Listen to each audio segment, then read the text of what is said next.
Bueno, buenas tardes. Continuando con la sesión de entrevistas, el día de hoy nos acompaña la doctora Beatriz Pérez, médica general egresada de la Universidad de Guadalajara, especialista en fisiatría del Instituto Nacional de Rehabilitación y subespecialista en neurorehabilitación en la misma institución. Muchas gracias, doctora. Continuando con el tema del abordaje del Gracias. agudo del paciente con lesión medular. La primera pregunta, ¿cuál es el rol que cumple el fisiatra en el equipo interdisciplinario en el abordaje de las pacientes con lesión medular? Bueno, hola, muchas gracias. En el abordaje del paciente con lesión medular, el equipo multidisciplinario, como su nombre lo dice, pues es importante cada uno, ¿no? Es como si fuera una orquesta y todos son importantes. La condición de la lesión medular conlleva cambios en diferentes áreas, por lo tanto, el terapeuta físico, ocupacional, psicólogo, nutriólogo, todos son muy importantes, pero el rol del rehabilitador es el más importante, el del médico especialista, ya que seremos quienes orquestamos todo este manejo, sin menospreciar o sin minimizar la importancia de los otros miembros, pero somos los que de manera global debemos de guiar cada una de las áreas médicas del paciente con lesión medular. Entonces somos piedra angular del tratamiento. Segunda pregunta, ¿cuál es el mejor momento para iniciar la intervención de fisiatra a una persona que acaba de sufrir una lesión medular?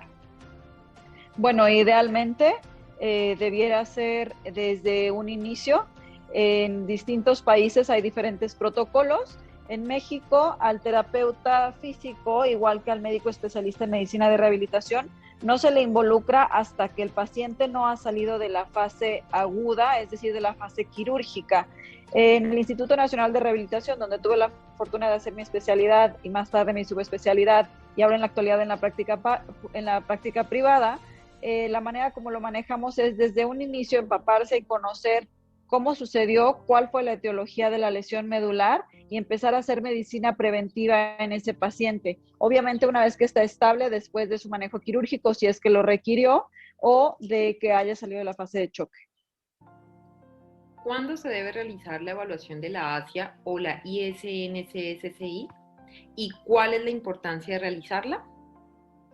Bueno, estas escalas son escalas cualitativas y cuantitativas que nos van a orientar mucho sobre el pronóstico, el alcance y muchas veces sobre qué esperar sobre el paciente en la fase aguda precisamente, qué tenemos que cuidar más. Es decir, por ejemplo, el inicio de la disreflexia, etcétera. El mejor momento o el adecuado se considera después de la fase de choque medular, porque se ha establecido ahora sí la lesión. Previo a esto, se encuentra todavía en el daño primario, en el daño secundario, que no nos va a determinar muy bien si la lesión es completa, incompleta, a un nivel neurológico adecuado o certero. Entonces podría variar y podríamos dar un falso positivo o un falso negativo en cuanto a pronóstico. ¿Qué otros datos neurológicos se deben tener en cuenta en el momento de valorar la etapa aguda? Bueno, es muy importante entender primeramente la etiología, el nivel de lesión, el nivel óseo, y con esto podemos llegar a orientarnos sobre todas las complicaciones iniciales que puede presentar el paciente, desde un problema pulmonar, un hilo paralítico, problemas en vejiga, en algún otro órgano, piel y tegumentos, y también de inicio, aunque no es en la primera semana, pero podría ser trombosis venosa y osificación heterotópica. Entonces, desde el principio, cuidar mucho alineación y medicamentos preventivos, como para la trombosis venosa profunda. Esto aunado al inicio, que es el protocolo NACI. ¿Qué es y qué consideraciones hay que tener en cuenta en la fase del shock medular? La fase de choque medular, como lo hablé hace un momento, nos habla de la fase o del daño primario que está sufriendo la médula espinal por un proceso inflamatorio. Es una lluvia enorme de citoquinas, interleucinas, etcétera, que van a causar el daño primario. Después de esto se le agregan otro en el que va a haber afección a la médula espinal y algunos órganos aledaños también.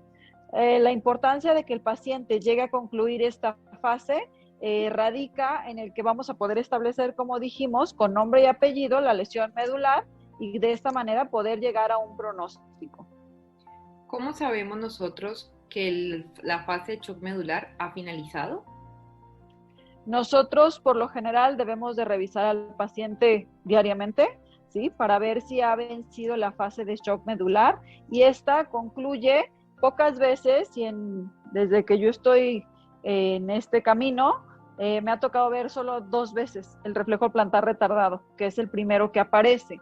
Aparece dentro de las primeras 24 horas, por eso a veces lo perdemos de vista. Después a este le siguen el cremasteriano, etcétera. Y esos son más fáciles de ver, pero el paciente ya liberado empieza a presentar espasmos, empieza a presentar hiperreflexia, hipertonía, ¿sí? Entonces es importante que conozcamos que el paciente ha salido de la fase. De las manifestaciones clínicas que mencionó previamente, de la TBP, de la parte de la osificación heterotópica, ¿cuál considera o en su experiencia que es la más frecuente en la etapa aguda de lesión medular? Bueno, órganos vitales, ¿sí? La parte... Voy a estornudar, espera. Perdón. Es importante los órganos vitales, como sería primeramente la parte pulmonar, establecer que el paciente se encuentra en una función pulmonar segura por el manejo de secreciones, por la trombosis probable que pudiera ser, tanto trombosis venosa profunda, pero también tromboembolia pulmonar, ¿sí? Las atelectasias que puede presentar y pueden generarnos fiebre, y muchas veces llegan a confundirse con que está habiendo una neumonía o que está habiendo algún otro tipo de complicación. El hilio paralítico, que es esencial. Hemos visto pacientes que tardan 7 días en evacuar por el hilio paralítico que se presenta en fase inicial, y no prestan atención porque están más preocupados por la parte de la plejía, de la anestesia, ¿sí? Entonces es muy importante. La siguiente pregunta, doctora, ¿considera que es importante la educación a la familia y pacientes en la fase aguda en la lesión medular? Y si es así, ¿cuáles son los aspectos a educar que considera más prioritario en esta lesión? Claro, es importantísimo el papel que va a jugar la familia. Hay mucha bibliografía que apoya que entre más redes de apoyo tenga el paciente, su pronóstico es muchísimo mejor. Eso no quiere decir que porque tenga una buena familia que lo apoya, el paciente va a tener mínimas secuelas de su lesión medular, pero sí nos ayuda a prevenir sobre todo complicaciones y reingresos al hospital. Cuando el paciente se encuentra en el hospital, se encuentra minimizando un poco su condición porque todo está adaptado, porque tiene enfermería especializada, porque la regadera está especializada, porque las rampas, porque la terapia, tiene todo muy bien estructurado cuando tiene un programa interno de rehabilitación. Al salir a casa viene el miedo de enfrentarse a una condición totalmente diferente, entonces es básico que eduquemos a la familia, que la prevengamos, no para que tenga temor de la situación, sino para que tenga conocimiento y las complicaciones o no tenga sorpresas negativas que vengan a traer mayor problema emocional en el paciente y funcional. Ajá. Entonces, lo considero muy importante no solo en la etapa aguda, sino un acompañamiento en todo momento.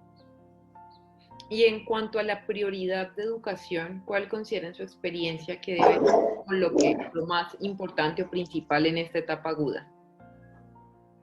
En la práctica privada, en los últimos años, me he enfrentado a que, uno, el paciente cree que es parte de su condición y pasará, pero el intestino y vejiga neurogénica ha sido la causa número 1 de reingresos al hospital, 1 por infecciones o 2 por obstrucciones intestinales, lo cual lo hace muy importante. Ajá.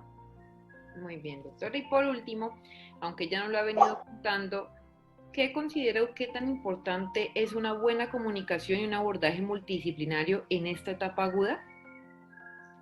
Nos cuesta trabajo, creo que en la mayoría de los países, o por lo menos en Latinoamérica, el trabajo en equipo. Y sin embargo es básico, ya que la condición de la lesión medular conlleva varios aparatos y sistemas que tenemos que estar al pendiente todos en conjunto para hacer una rehabilitación neurológica eficiente y efectiva. Entonces es inmensamente importante, si no es que indispensable, lo podríamos llamar, que se forme un equipo interdisciplinario para poder dar una terapia, una rehabilitación de calidad al paciente con lesión medular. Ajá, y sacarlo adelante.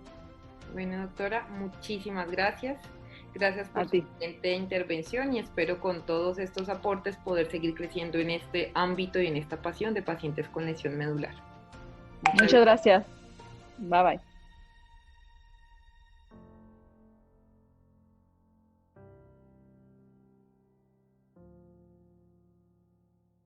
Hola a todos, tengo el gusto de hacer la última entrevista a una gran kinesióloga de Colombia. Se llama Olga Lucía Hincapié Gallón, que vive en la ciudad de Cali y que tiene una experiencia de más de 23 años en el área y de consulta externa y 12 años en la docencia. Para empezar, quisiera que ella se haga una breve presentación para conocerlo un poquito. Bueno, mi nombre es Olga Lucía Hincapié Gallón, como lo dijo el compañero Marcelo. Soy fisioterapeuta, graduada hace 27 años. Trabajé en un hospital de nivel 4, donde los pacientes eran estrato en Colombia 0, 1 y 2, que son los estratos de menores. Trabajé 23 años con el área de consulta externa y hospitalizados. Y allí pues tuve la oportunidad pues, de compartir con diversas patologías, dentro de las que estaba el lesionado medular. Tengo una maestría en discapacidad, me gradué en el 2013 en la maestría en discapacidad. Ahora me dedico a la docencia en el área de deporte, específicamente deporte paralímpico. Soy en el momento, pues pertenezco a un club de deporte adaptado también, soy la vicepresidenta, soy ahorita también estoy trabajando en una red de discapacidad latinoamericana, o sea, vengo apostándole fuertemente al tema de la discapacidad, y en esa área pues me he encontrado mucho con el lesionado medular, todo el tiempo me he encontrado con el lesionado medular. Bueno, la verdad un gusto, Olga. Bueno, vamos a empezar un poquito con la entrevista. En tu experiencia personal, ¿qué cantidad de pacientes tuviste la oportunidad de tratar y cuál fue el tipo de paciente que más trató en cuanto al nivel neurológico afectado? Bueno, en el hospital en el que trabajé, pues el promedio de lesionados medulares era alto, y atendía un promedio entre 15 y 20 anuales. O sea, haciendo la cuenta ahí, trabajé 23 años allí, pues digo que más que menos, más de 300 lesionados medulares pude llegar a atender. Los niveles de lesión estaban entre T5 y T10, era el nivel más frecuente. Las edades entre los 18 y los 25 años. Lesión por herida por arma de fuego principalmente. Ustedes saben que Colombia por un tiempo tuvo un gran componente del conflicto. Y pues hubo otro tema en los barrios, ¿cierto? Hay un tema de pandillas y bueno, un tema también de conflicto. Otros por herida por arma blanca o cortopunzante, también por accidente de tránsito, y algunos también por accidente. Aquí hay mucho río, o sea, se va mucho al río, digamos así, y también algunos fueron por ese tipo de accidentes en el río. Perfecto, perfecto. Bueno, y en cuanto al abordaje en la etapa aguda, que es lo que nos convoca, ¿cuál crees que es la implicancia del kinesiólogo y qué áreas se abordan en esta instancia? Bueno, en el área, en la etapa aguda, pues en primera medida siempre una muy buena evaluación. En el servicio en el que yo estaba, pues trabajábamos o teníamos como referentes el APTA y la CIF. Es muy importante como tener en cuenta eso, porque desde el APTA teníamos en cuenta o tenemos en cuenta todos los sistemas, y pienso que el kinesiólogo definitivamente, o el fisioterapeuta, debe hacerlo, debe atender al sistema óseo, al sistema neuro, al cardiopulmonar, al girocurinario, al integumentario, dado que todos estos sistemas están, pues están implicados en el lesionado medular, según el nivel, unos más que otros, sin lugar a dudas, pero todos los sistemas están allí. Entonces el APTA nos da como ese paso a paso para hacer una buena evaluación hasta llegar hasta la intervención, y la CIP nos permite ahondar en lo que son los llamados factores ambientales y personales, dado que nos da unos buenos elementos para mirar cuáles serían los elegidos para evaluar, ¿cierto? Aunque la CIP todavía no ha determinado cómo evaluarlos, sí por lo menos ya nos los muestra y nos dice, bueno, sería interesante reconocer cómo de pronto el transporte, o cómo el acceso, o cómo los servicios públicos, los servicios de salud favorecen o no favorecen la intervención de los pacientes, ¿cierto? Cómo esto se vuelve un facilitador o una barrera. Pero además la CIP plantea que hay actitudes de familiares, amigos, del mismo personal de salud, de los compañeros, que también pueden ser facilitadores y barreras, y que definitivamente es muy importante a la hora del abordaje reconocerlos, porque si bien es cierto el nivel de lesión y la forma como se comporta fisiológicamente es muy importante, si no tenemos un buen apoyo y unos buenos, digamos, factores ambientales que nos ayuden. Una silla de ruedas que no corresponde al lesionado medular porque no es para él, porque tiene muy alto el espaldar, o lo tiene muy bajito, o lo tiene muy estrecho, o lo tiene muy ancho. Parecieran que no importara, sí importa, y también tiene un impacto sobre los diferentes sistemas. Es diferente sentarse en una silla de ruedas acorde al paciente que va a favorecer el sistema cardiopulmonar, el sistema genitourinario, el sistema óseo, el sistema neuro. Entonces, pienso que a veces no los contemplamos tanto en la fase aguda y yo pienso que ahí hay un error, porque a veces no los contemplamos desde ese momento y los dejamos para otro momento, y en ese momento ya las personas como que han avanzado y ya no le prestan atención a eso, y eso se vuelve un factor que puede volverse digamos, una piedra en el zapato en el camino del lesionado medular en la etapa aguda. Entonces pienso que también es importante no solamente atender lo fisiológico, sino eso desde el mismo momento que uno se encuentra lesionado medular. Muy bien, muy interesante lo que estás diciendo. Y entonces, en base a lo que venís diciendo, ¿cuáles crees o cuáles son, que te parezcan a vos, los principales objetivos que tiene el kinesiólogo en esta etapa y si se sigue algún protocolo específico? Bueno, sí, pues no, igual pero como un buen hospital en donde yo trabajé, pues había una guía de atención, ¿cierto? Y la guía de atención nos invitaba pues a tener en cuenta la prevención de complicaciones, que era lo primero pues que abordábamos en el servicio, y que desde el sistema óseo pues prevenir las limitaciones en los arcos de movilidad, favorecer la postura, todos estos aspectos pues que pienso que en general se manejan pues, a nivel nacional, por lo menos aquí lo hacemos así. En el sistema neuro, pues tener en cuenta pues la neuroplasticidad, mirar a ver cómo le apostamos a que haya una regeneración lo que más se pueda, ¿cierto? Y mantener las capacidades que están presentes o que se preservan, mejor dicho. En el sistema genitourinario apostarle a evitar esas infecciones urinarias, al sistema integumentario apostarle a evitar las escaras, ¿cierto?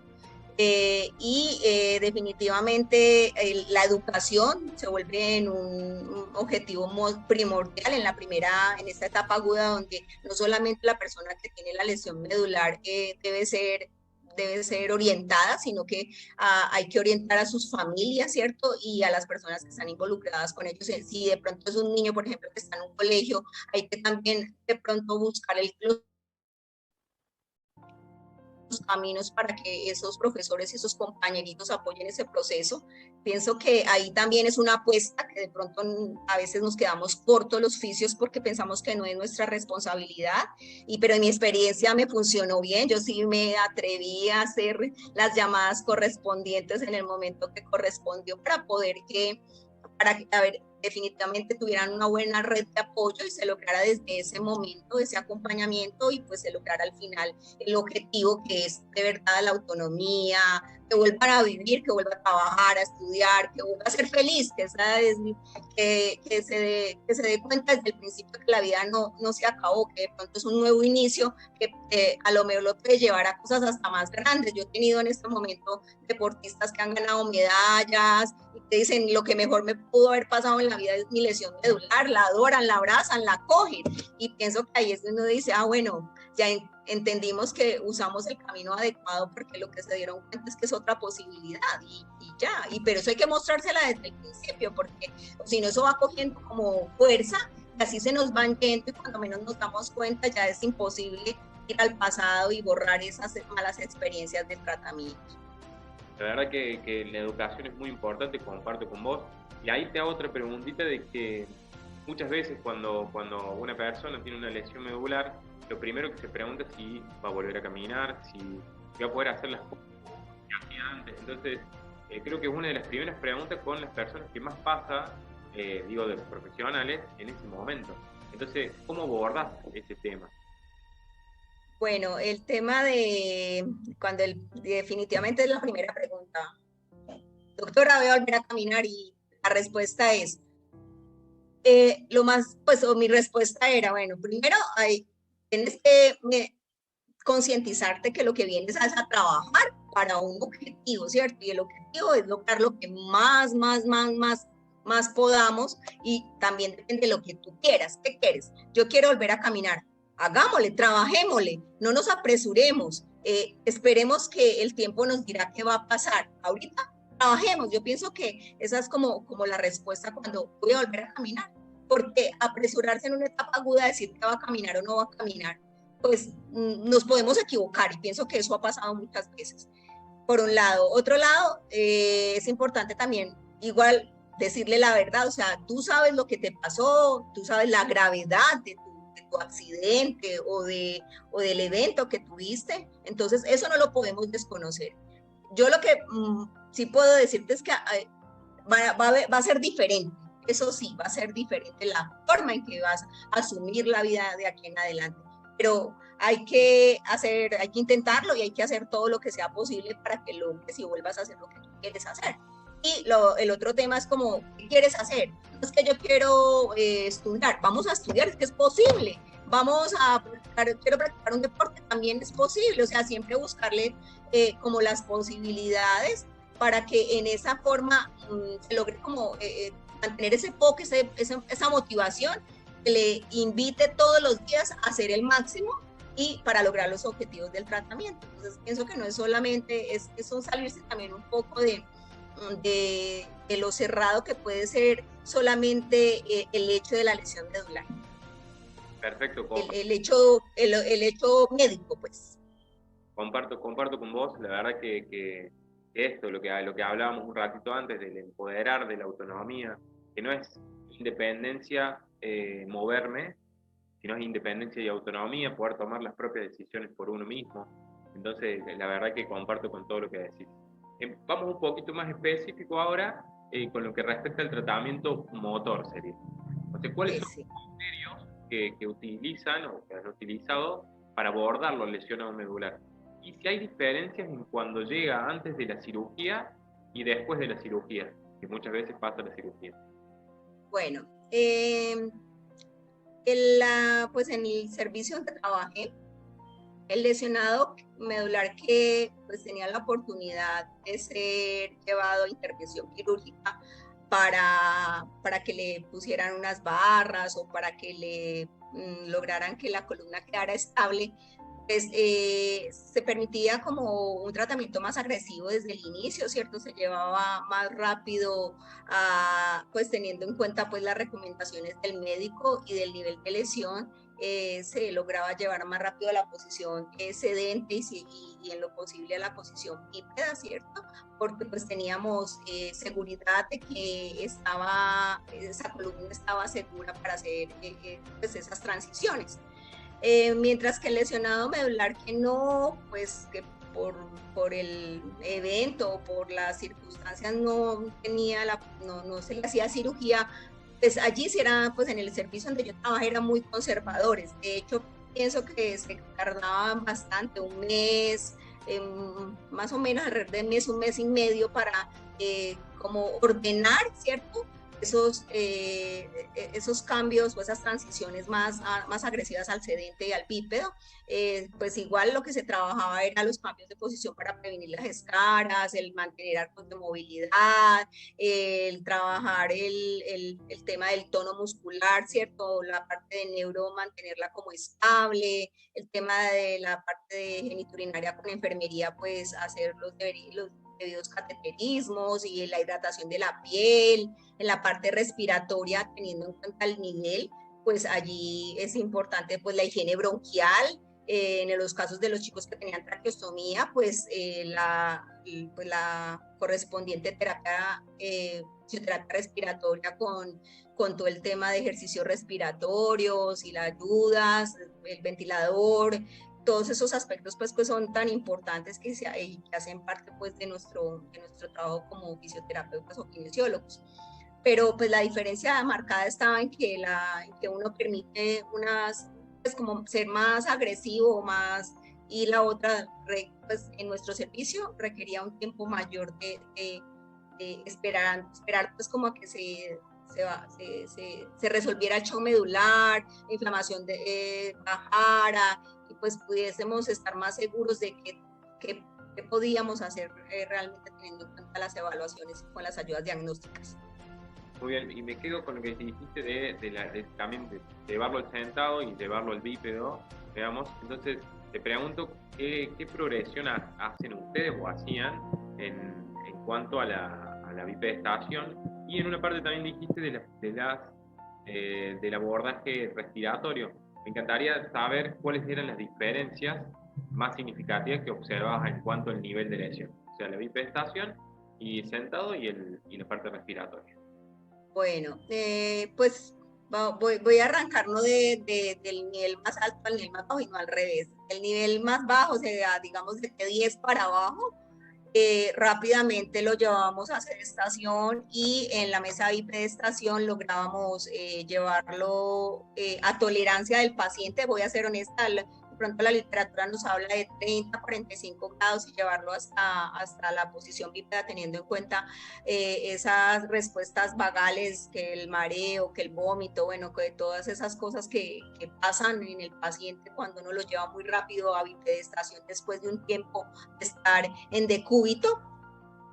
Pero así lo hacíamos en el servicio, lo bajábamos del servicio hospitalizados a consulta externa siquiera 2 veces en el día, y se empezaba a tolerancia del paciente, pero eso sí, no solamente ponerlo en la mesa de bipedestación pues para que asumiera la posición bípeda, sino para hacerle actividades funcionales, ¿cierto? Que eso es muy importante, no es solamente dejarlo allí y esperar a que el tiempo pase, sino que empezar a hacer el trabajo de miembros superiores, el trabajo de cuello, y dependiendo de la lesión, un poco de tronco, ¿cierto? Para que empezaran a tener un poco de esa estabilidad. Eso, cuando el nivel de lesión era ya, digamos, de T10 hacia arriba, ya la progresión o sea, el manejo en la mesa de prestación un poco más lento, porque precisamente habían unas reacciones más, digamos, esas neurovegetativas como más activas, y entonces el paciente sí a veces hasta caían en un estado como de mareo muy, muy severo, y entonces pues allí había más cuidado con ellos, con los niveles altos.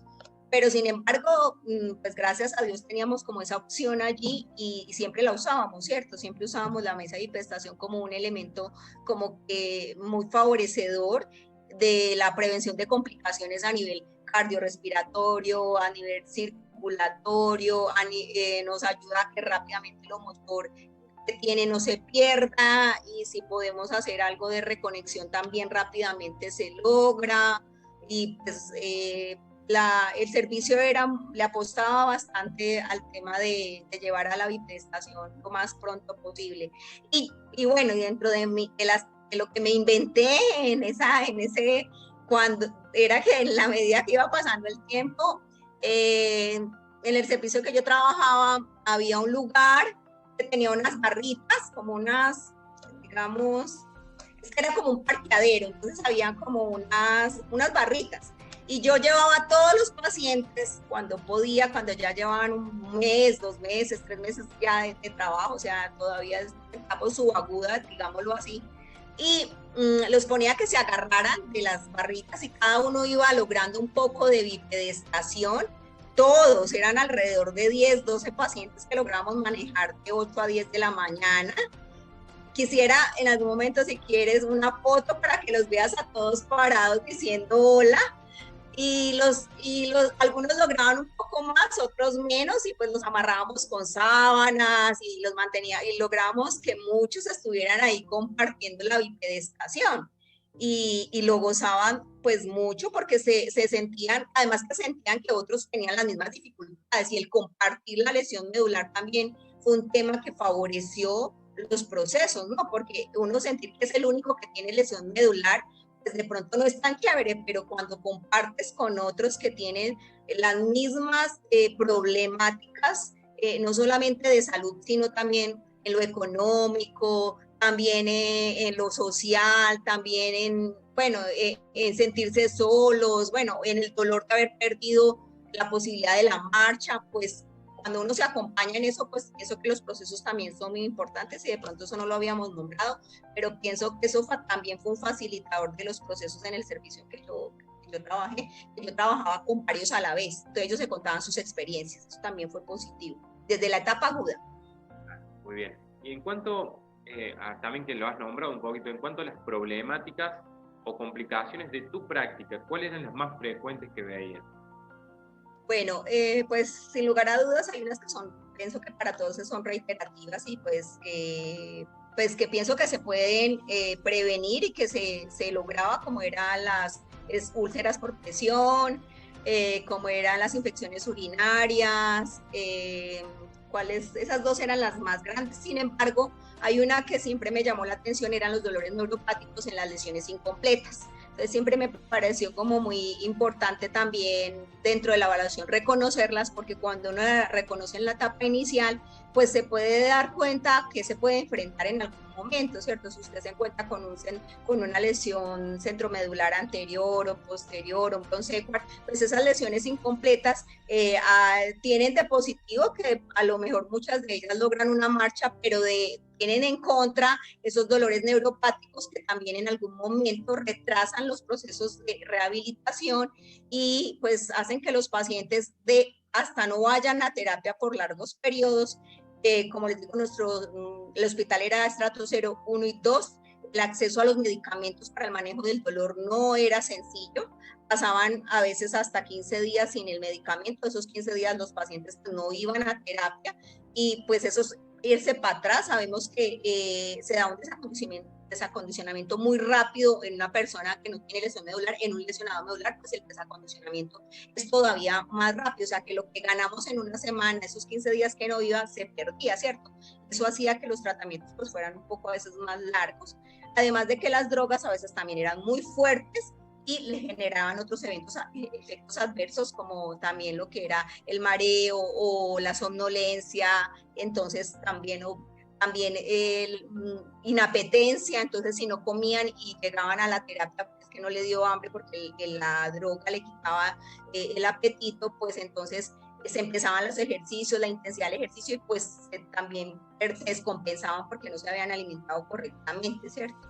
Además de que por ser estrato 0, 1 y 2, la alimentación no es la correcta, o sea, son varias cosas que de pronto no contemplamos como complicaciones, pero que a mí se me presentaban en mi servicio por las características del lugar donde trabajé. Claro, no, muy bien. Y en cuanto, y también vamos a retomar un poco lo que me hablas de la educación. La educación y los problemas más frecuentes que has observado en las personas con una lesión medular y su familia, y qué importancia tiene la educación del kinesiólogo en esta etapa, más allá de lo motor, más allá de la sensibilidad y demás. Bueno, pues yo logré como percibir a través de los años que el tema era más allá de lo orgánico y me di cuenta que el tema del servicio de salud era un tema muy importante y había que empoderar a la familia y a los pacientes en el tema de sus deberes y derechos como personas con discapacidad, ¿ya? Y desde el inicio, ¿cierto? Yo tenía que saber como fisioterapeuta qué tenían derecho mis pacientes y me puse en la tarea de enseñarles que tenían derecho a ir pues a acceso a sus sondas, acceso a sus pañales, a una silla de ruedas adecuada, porque es que se tiene derecho a una silla de ruedas adecuada, uno no le tiene que dar una silla de ruedas cualquiera, es la que corresponde a la medida. Por ley en Colombia eso es un derecho. Entonces, bueno, cogí la ley, se las entregué, pero también hicimos campañas con los estudiantes, porque pues también soy docente, y llevo esa campaña, la llevo haciendo hace 12 años, todavía la hago. Cuando se me presenta la oportunidad, sigo empoderando no solamente a los pacientes, sino a las personas civiles acerca de los deberes y los derechos, para que si se encuentran a una persona, sean ellos los que promuevan y favorezcan este reconocimiento de la ley, porque hay dinero para eso. Entonces esa en la parte educativa me parece que es muy importante y creo que fue las cosas que más me agradecieron mis pacientes con lesión medular, más que lo motor, porque se dieron cuenta que esos eran facilitadores que les permitían seguir en rehabilitación. que les permitían tener una vida digna, con una buena calidad de vida en sus casas. Entonces, que era también más allá de todo lo que hacíamos, que era un paso a paso, que necesitábamos un tiempo, que sabíamos que era de 1 año a 2 años para o lograr caminar o lograr otra vez la inclusión, pero que para lograr tener esos 2 años bien llevados tenían que tener unos recursos, ¿cierto?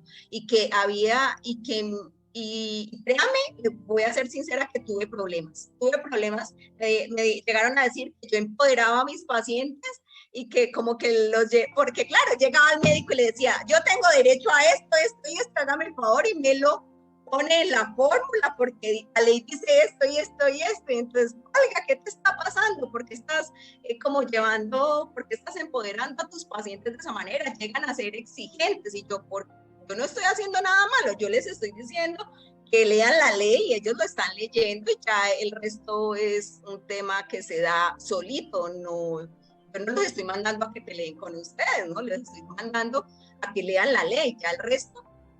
Entonces pienso que en la parte de educación hay que sobrepasar eso, también reconocer que hay unas tecnologías y que el que tenga la posibilidad de acceder a ellos también es deber del fisioterapeuta desde esa época, desde la etapa aguda, empoderarse de las ayudas tecnológicas que hay en la actualidad para ofrecérselo. De pronto logran encontrar a alguien que se la subsidie o tienen el dinero. Logramos con algunos estudiantes de otras universidades que trabajan en ingeniería biomédica pensar en un aditamento que le facilite. Eso también es trabajo de nosotros desde el principio. Pienso que hay que poner como el paso adelante de solamente lo fisiológico que nos enseñan en la universidad, sino también lo que se está dando y que nos permite el hoy, ¿cierto? Que son esos adelantos tecnológicos. A eso también hay que apostarle en la educación, a explicarles. Ya la familia verá qué hace. Tal cual, y eso es más o menos también lo que hablábamos, que el profesional que rodea al lesionado medular, tanto el kinesiólogo, el enfermero, el neurocirujano y demás, es un profesional que guía al paciente, que le indica o le educa, y después él va a ver si lo hace o no, pero nosotros somos los responsables de mostrar todo en la mesa, por así decirlo. Entonces, ahora va la última preguntita para terminar ya. ¿Qué tan importante considera que es el abordaje interdisciplinario en esta etapa aguda? Bueno, en la etapa aguda me parece que es vital, o sea, y es vital en que si todos los que estamos alrededor del lesionado medular en la etapa aguda tenemos una buena comunicación, pues, y le apostamos a unos objetivos comunes desde cada una de las áreas, pienso que es un éxito. Eso lo viví yo así. Es un éxito cuando el fisiatra, el psicólogo, el terapeuta ocupacional, el fonoaudiólogo, la enfermera, el trabajador social, que para mí también fue una gran ayuda en el momento, y el kinesiólogo y el fisioterapeuta se unen, y si es necesario otros profesionales como los ingenieros, biomédicos. Si logramos, y bueno, en mi servicio lo logramos porque como era universitario, pues teníamos la posibilidad de compartir con muchos profesionales. Entonces, y si mantenemos eso de no de ego, sino de verdad pensar en el bien y en la calidad de vida de nuestro lesionado medular, ese manejo interdisciplinar va a permitir que definitivamente se aborden todos los aspectos de la persona, o sea, se aborde de manera multifactorial al lesionado medular, multidimensionalmente, no solamente desde un área como puede ser osteo o neuro o psicológica, sino desde todas las áreas, y al mismo tiempo, pues rápidamente el lesionado medular despierta y se da cuenta que esto simplemente fue un momento y que la vida continúa. La verdad, totalmente de acuerdo, Olga. Y bueno, muchísimas gracias por este momento, por esta entrevista. La verdad, muy agradecido y muy contento de poder hacerlo. No, a ustedes muchas gracias, y la verdad me da mucha alegría poder compartir la experiencia, porque pienso que he venido apostándole a otras cosas, y cuando hablo contigo y me doy cuenta también del grupo, la verdad no estoy sola en esto. Hay muchos que también le apuestan a este abordaje diferente, a este abordaje que es adelantar. Ya el asistencialismo solamente lo estructura y la función ya es un abordaje que de verdad le apuesta a la vida. Y pues esto me da mucha alegría, la verdad es como un sueño cumplido para mí, porque pensé que nunca lo iba a ver aquí pues lo iba a poder tocar como lo estoy tocando en este momento. Muchas gracias. Gracias a Olga y te mando un abrazo grande a la distancia.